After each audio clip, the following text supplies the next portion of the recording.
예, 안녕하십니까. 이번 영상에서는 대법원 2020년 선고 2016-16437 판결을 소재로 우선 재고용 의무에 관한 내용을 살펴보도록 하겠습니다. 우선 재고용 의무는 바로 전 영상에서 다뤘던 경영상 해고랑 어떤 그 쌍을 이루는 그런 주제인데, 금기법 23조, 24조에서 이제 그 경영상 해고의 요건을 두는 것은 이제 긴박한 경영상의 필요성에 따라서 사용자 측의 사유로 근로자를 해고하는 경우에 있어서의 사전적인 요건들을 의미하는 것이고, 이제 그렇게 해고된 사람들이 있는 경우에 사용자가 일정한 기간 내에 해고된 근로자가 담당하던 직무에 대해 새로운 근로자를 채용할 경우에는 이 사후적으로 3년의 기간 동안에 동일 직무의 근로자를 뽑을 때에는 해고된 근로자를 우선하여 뽑을 법적인 의무를 규정하고 있는 것입니다.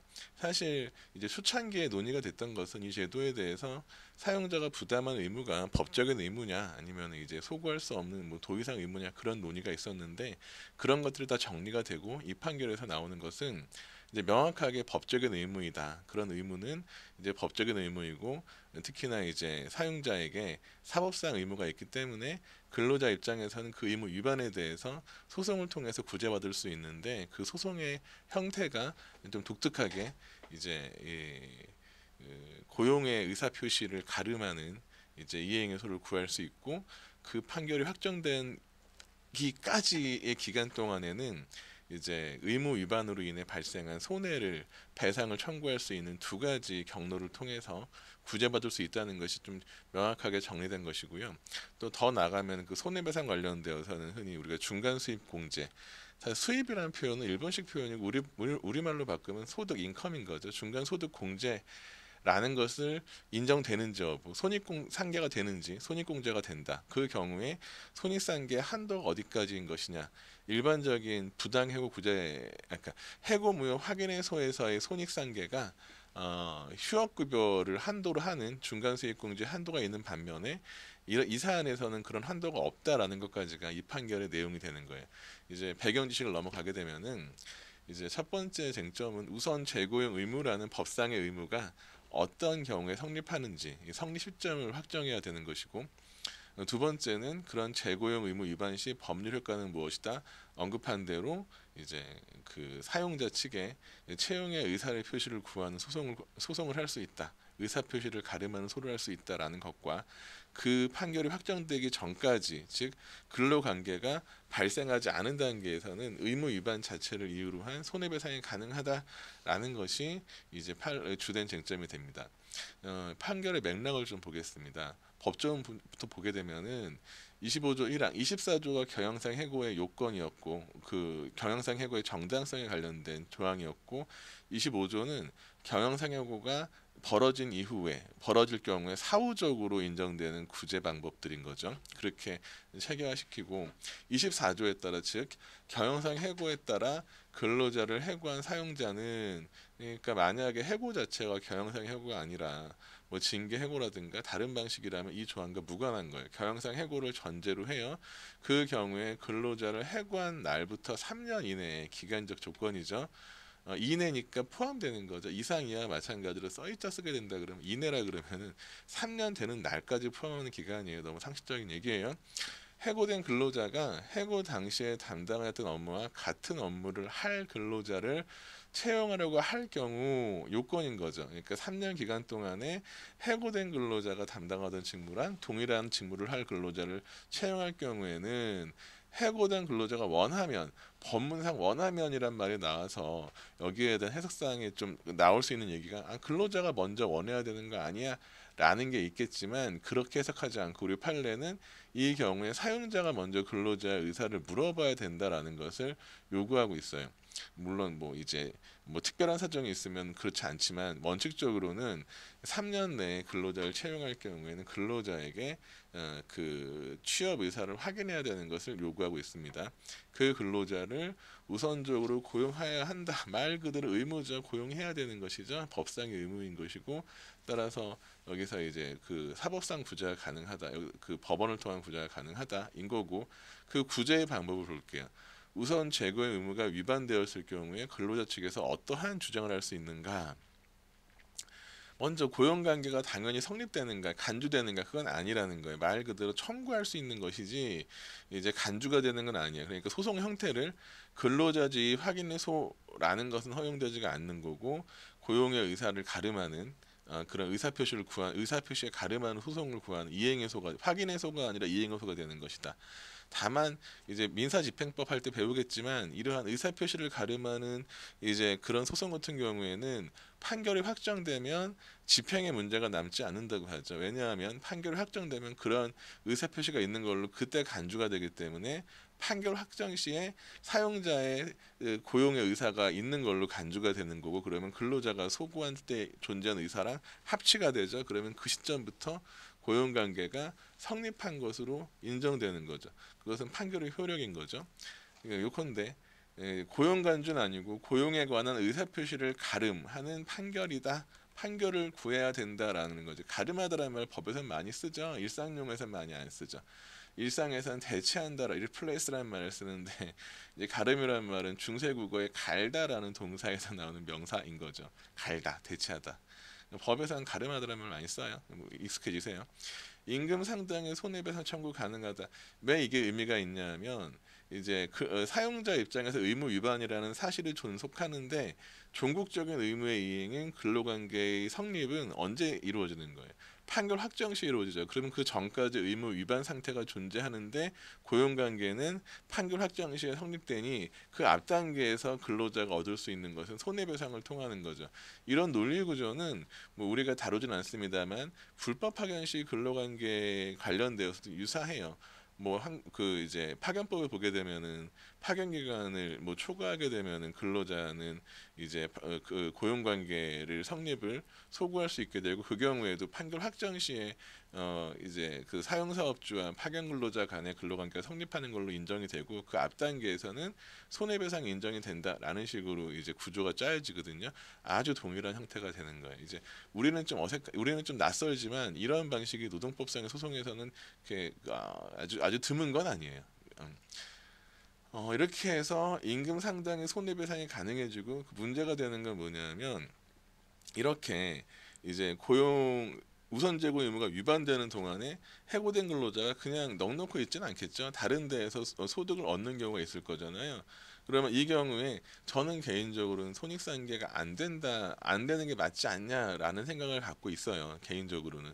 이제 예컨대 대만 같은 경우에 민법전에 대만 민법에 이제 이런 경우에 손익상계할 수 있다는 명문의 조항이 있거든요. 근데 한국이나 일본은 그런 명문 조항이 없는 나라임에도 판례가 상당 인과관계가 있을 경우에는 손익상계가 된다라는 입장을 취하고 있어요. 그러니까 판례를 따라가되 여러분들이 중요하게 언급해야 되는 거는 만연하게 손익상계가 된다라고 쓸 게 아니라 상당 인과관계라는 말을 강조해야 되는 거예요. 즉 사용자가 우선 재고의 의무를 이행하지 않음으로 인해서 그 기간 동안에 원래는 이행됐으면은 사용자에게 노무를 제공해야 했을 시간에 그럴 시간에 다른 사용자한테 노무를 제공하고 그걸로 인해서 소득을 얻었다면은 양자 간에는 그 근로자가 사용자의 의무 불이행으로 인해 근로자에게 발생한 손해와 그 기간 동안에 근로자가 제3자한테 노무를 제공해서 얻은 뭐 소득 또 수입 간에는 상당 인과관계가 있으니 형평의 원칙상 공제해야 된다라는 게 판례의 논리예요.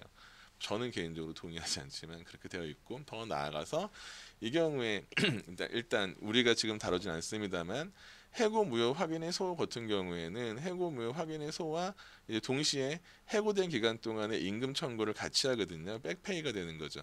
이거는 임금 청구랑 손해배상의 차이인데 보세요. 해고가 무효가 되면은 해고된 기간 동안의 근로관계는 부활하죠. 그렇게 되면은 그 기간 동안에 사용자가 노무를 수령하지 않은 건 사용자의 채권자 지체가 되는 거죠. 수령 지체가 되는 거죠. 임금은 발생을 하죠. 그 임금은 이제 그 계약상의 임금 채권이 발생을 하는 거고 거기에 대해 이제 손익상계가 되더라도 어떤 걸 한도로 하냐면 근로관계가 존속했기 때문에 휴업수당이라는 게 존재하고 평균 임금의 70%인 휴업수당은 미니멈 개런티가 되니까 그거는 공제가 안 된다가 판례의 법리예요. 근데 그거는 일반적으로 해고 무효 확인의 소에선 그런 식으로 손익공제의 어떤 한도를 정하는데 지금 우리가 보고 있는 유형의 사건은 제일 큰 차이가 뭐다? 임금 청구가 아니라 손해배상 청구인 거잖아요. 손해배상 청구가 되는 이유는 근로관계가 존속하지 않기 때문인 거잖아요. 그러면 뭐가 발생하지 않아요? 근로관계의 존속을 전제로 하는 근로기준법상 휴업상이라는 게 발생할 여지가 없죠. 그러니까 이런 사건에서는 결국 판결은 어떻게 된다? 손익상계가 인정되고 더 나아가 손익상계의 한도가 없는 거예요. 예컨대 이제 A라는 기업에서 500만 원 받던 월 500만 원 받던 근로자가 우선 재고용 의무 위반 기간 동안에 다른 기업에서 500만 원을 받아요. 그럼 손해공제가 전액이 되니까 실질적으로 손해배상액의 손해액이 0원으로 되는 제로가 돼버린 일이 벌어질 수 있다. 그런 게 지금 이 판례의 내용이에요. 판례 요지 살펴볼게요. 판례 요지는 좀 심플한데 우선 재고용의 성립 요건 앞단은 일단 25조의 취지예요. 근기법 25조 1항의 규정 내용과 더 나아가 자신에게 귀책 사유가 없음에도 사용자 측의 경상 이유에 의해서 직장을 잃은 근로자로 하여금 이전 직장으로 복귀할 수 있는 기회를 보장한다라는 취지를 고려하면 사용자는 24조에 따라 근로자를 해고한 날부터 3년 이내의 기간 중에 해당 근로자가 해고 당시에 담당하던 업무를 할 근로자를 채용을 한다면 해고 근로자가 반대 의사를 표시하거나 먼저 반대 의사 표시하면 사실은 채용할 수 없는 거잖아요. 또는 고용계약 체결할 것을 기대하기 어려운 객관적인 사유. 예컨대 뭐 연락처를 알 방법이 없어요. 그럴 경우에는 뭐 판례는 그런 얘기 안 합니다만 연락처가 없거나 컨택이 안 된다 그러면은 특별한 사정이 인정되어서 의무 위반으로 보기 어려울 수 있긴 하겠죠. 왜냐하면 법이란 것은 이행할 수 없는 의무를 강제하지 못하잖아요. 그런데 그런 게 아닌 한 해고 근로자를 우선 제공해야 된다, 우선 재고용해야 된다라고 선언하고 있고 이때 해고 근로자를 고용 계약을 체결할 의사가 있는 확인하지 않은 채 누가 확인하지 않는 거예요? 사용자가 먼저 확인하지 않은 채 만연하게 제3자를 채용하였다면 이 경우에도 가정적으로 해고 근로자가 고용계약을 체결을 원하지 않았을 거라거나 또는 고용계약을 체결할 것으로 기대하기 어려운 객관적인 사유가 있었다는 등의 특별한 사정이 없는 한 의무 위반이다라는 것이 이 판례의 제일 큰 취지 중에 하나인데 이렇게 기억하세요. 아니 사용자가 이제 3년 내에 누군가를 재고용하려면 해당 업무를 담당했던 해고 근로자를 먼저 컨택하는 게 맞는 거지 해고 근로자한테 네가 왜 먼저 얘기 안 했어? 라고 묻는 건 이 제도의 취지에 부합하지 않는다라는 자연스러운 맥락이 있는 거고요. 위반의 효과로 가볼게요. 근기법 25조 1항에 따라 사용자는 해고 근로자를 우선 제공 의무가 있으므로 이행하지 않은 경우에는 법상 권리고 법상 의무예요. 게다가 사법상 권리 의무예요. 첫 번째, 사용자를 상대로 고용의 의사표시를 가름하는 판결을 구할 이 사법상의 권리는 사법이죠.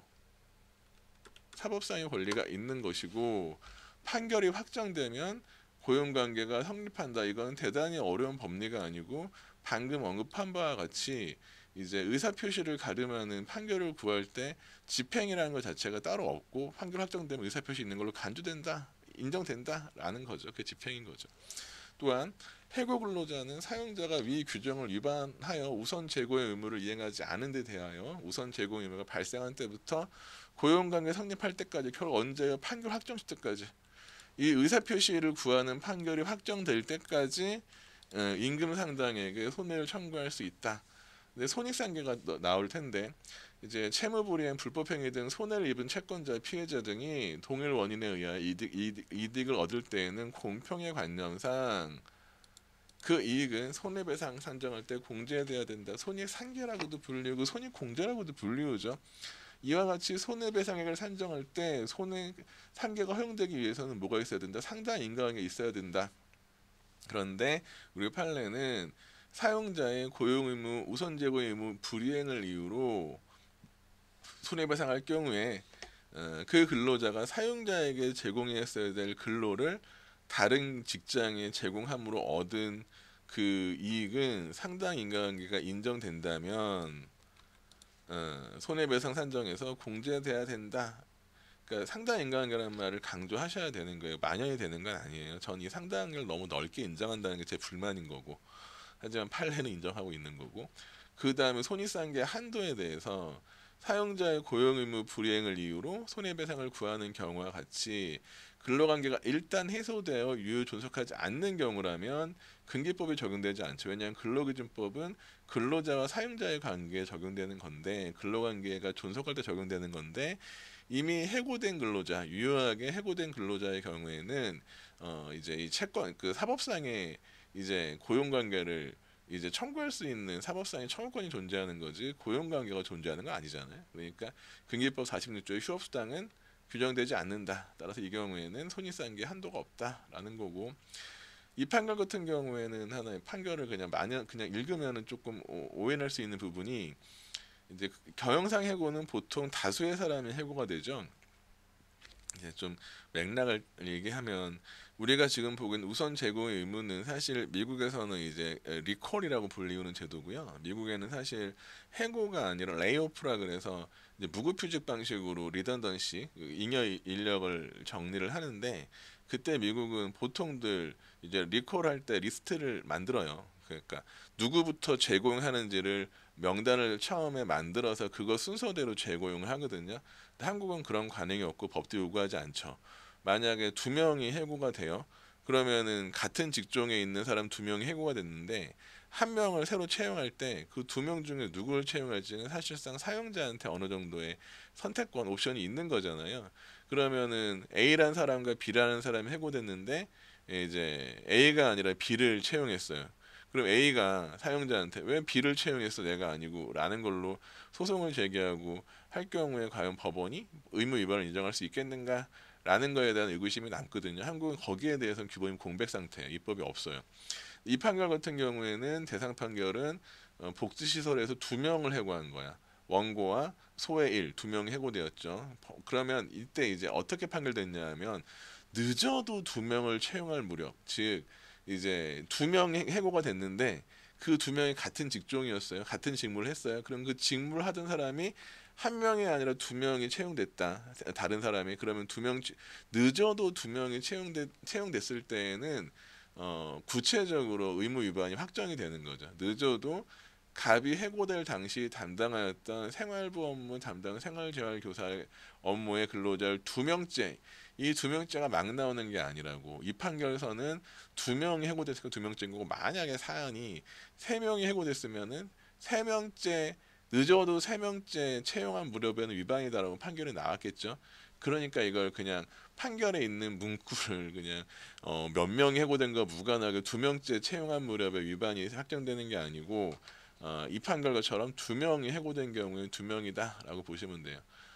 이 원심 판결 보게 되면은 소의 일과 함께 정리해고 되었다라는 표현이 판결 문헌에 나오거든요. 그럼 무슨 얘기인가 하니, 두 명이 해고됐다는 얘기인 거예요. 이제 사례 한번 볼게요. 이건 23년 1모에 나왔던 거고, 비교적 최근에 나왔던 모고 문제이기 때문에 잘 봐둬야 되겠죠. A 회사는 이 사실관계는 이제 앞에 보았던 경영상이고 그 문제랑 엮인 문제죠. 상시 근로자 150명 여객운송업 회사다. 경기 침체, 유가급 등 해고했다. 생략하고, 그다음에 경영상해고 통지를 했다. 그런데 그 이듬해 16년 다음에 17년에 하반기부터 경기 침체가 완화되었고 원유 가격이 안정되면서 경영 사정이 호전되었다. 그랬더니 이제 7명을 채용했는데 이제 7명을 해고하고 7명을 채용했어요. 그러니까 늦어도 7명째 채용될 경우 위반이다라는 말을 쓰라고 설문을 만든 거예요. 두 명째가 아니라. 그런데 A 회사 해고된 갑등 7명은 주소나 연락처 변경되지 않았다. 이건 뭐예요? 특별한 사정이 없었다. 객관적으로 해고된 근로자를 채용할 수 없는 특별한 사정이 없었다라는 거에 포섭하라고 사실관계를 준 거겠죠. 갑등은 해고된 이후 A에 연락하여 채용된다고 원한다고 하지 않았고, 이건 뭐다? 속지 말라는 거예요. 먼저 원한다고 말할 필요 없다는 거예요. 사용자 측에서 이걸 가지고 항변할 수 없다라는 걸 써주라는 얘기인 거죠. A 회사는 새로운 근로자를 채용할 때 이제 갑등에게 미리 물어보지 않았다. 이거 자체는 우리 판례에서 미리 안 물어보고 신규 뽑으면 위반이다라고 판시한 내용을 설시하라는 거예요. 답안지에. 갑등은 경영상 해고된 이후에 A가 신규 채용을 한 시기까지 실업 상태에 있었다. 이건 뭐예요? 이제 이거 자체가 재반 정황상 채용을 희망했을 것이다. 채용을 희망하지 사정 없다라는 걸 쓰라는 거죠. 이런 사실관계에서 갑 등은 자신들을 제외하고 갑 회사가 18년 2월 1일 날짜가 날짜 중요해요. 왜냐하면 이건 뭘 포괄해야 되냐? 3년 이내다. 뭐예요? 해고가 2017년 3월 2일 여기에 보게 되면 2018년 2월 2일 3년 이내다라고 쓰라고 나오는 거죠. 우선 제공 위반을 주장한다. 갑의 주장은 타당한가?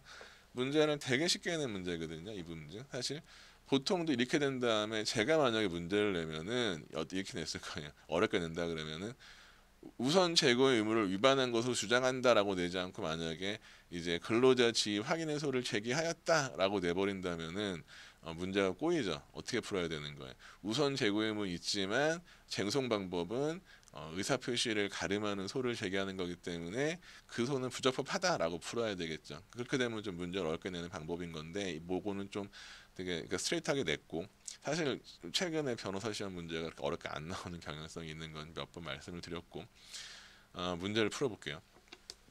1. 문제의 소재 뭐 이제 제목은 알아서 다 돼요. 문제의 쟁점, 사안의 소재, 사안의 뭐 불러 대신에 한두 줄 쓰는 게 아니라 적어도 저는 세네 줄 이상 쓰는 걸 권해드려요. 그러니까 브릿지를 만들라는 거죠. 이 사건은 A 회사가 경영상 해고한 이후에 경영상 호전되자 동일 지정 근로자를 신규 채용하면서 해고된 근로자를 제공하지 않은 것이 문제다. 설문에서는 해고가 정당하다는 점을 전제하고 있기 때문에 이제 쟁점은 우선 제공 의무 발생 위반 여부다 정도라고 쓸 수 있잖아. 조금만 공들이면. 근데 이렇게 처음 어드레스 하는 거랑 막바로 한 줄 쓰고 넘어가는 거랑 점수가 달라요, 선생님들.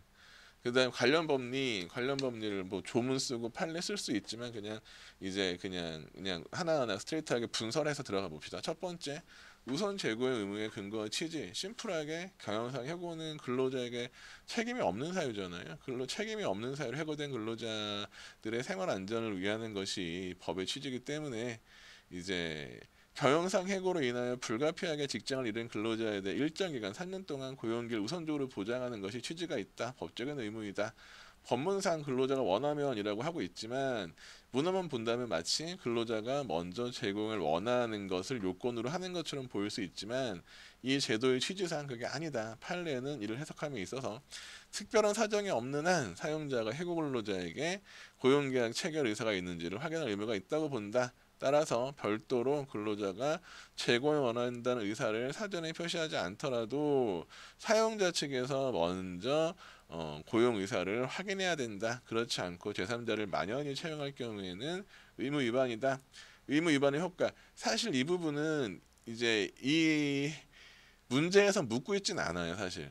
그러니까 만약에 여러분들이 이제 답안을 쓰실 때 시간이 없거나 한다 그러면은 이걸 안 썼다고 해서 아주 크리티컬하게 틀린 답안 아닌데 그러니까 이제 우리가 그러니까 변시 사례가 진정 케이스라기보다는 어 그냥 어 사례를 아주 꼬아내지 않잖아요. 그러니까 쓸게 이렇게 사안을 포괄하는데 되게 애쓰지 않아도 되는 문제라면은 저 같으면 의무위반 효과를 좀 쓰겠어요. 그냥 우선 재고용 의무가 있다고 할 경우에 물어본 거는 설문 자체는 위반이냐고 물어봤지만 이 경우에 이제 근로자 입장에서는 고용 의사표시 가름하는 판결 청구할 수 있고 손해배상 할 수 있게 한 두어 줄 정도는 써주는 편이 저는 답안이 좀 풍성해 보일 것 같아요. 제가 채점자라면 조금 더 배려할 것 같아요. 그다음에 사안의 포섭, 기간 충족했는가, 기간을 충족했다, 업무가 동일한가, 동일하다, 의사 확인 여부, 해고 이후 주소나 연락처 변경하지 않았으므로 특별하게 장애가 없었다. 더 나아가 이제 사용자가 미리 확인하지 않았다. 이런 경우는 곧바로 이것만 가지고도 의무 위반이 인정되는 것이 판례이다. 또한 근로자가 먼저 적극적으로 재고용 원한다라는 의사표시하지 않은 것은 문제되지 않는다. 근로자 측에서 먼저 얘기하지 않았더라도 재고 의무 발생 위반에는 뭐 하등의 영향이 없다라는 거고 결론은 사실은 여기까지가 답이긴 하죠. 정당하냐니까 타당하냐니까 A 회사가 신규 근로자 채용하면서 확인 절차 거치지 않은 것은 재고 의무 위반한 것이므로 갑등의 주장은 타당하다라고만 써도 되는데 저 같으면은 여기서 호응해서 의무 위반 효과를 법리에 썼으니 그냥 한두 줄 따라서 갑등의 주장은 타당하며 A 상대로 고용상 의사표시 판결 청구할 수 있고 확정되면 고용관계 성립하고 확정 전에는 손해배상할 수 있다. 기계적으로 쓸 수 있잖아요. 이 정도는. 이 정도 써주는 편이 그래도 득점에 유리할 것 같다라고 좀 개인의 어떤 뭐 개인적인 의견입니다. 이렇게 하고 이번 영상은 여기서 마치겠습니다. 예, 수고하셨습니다.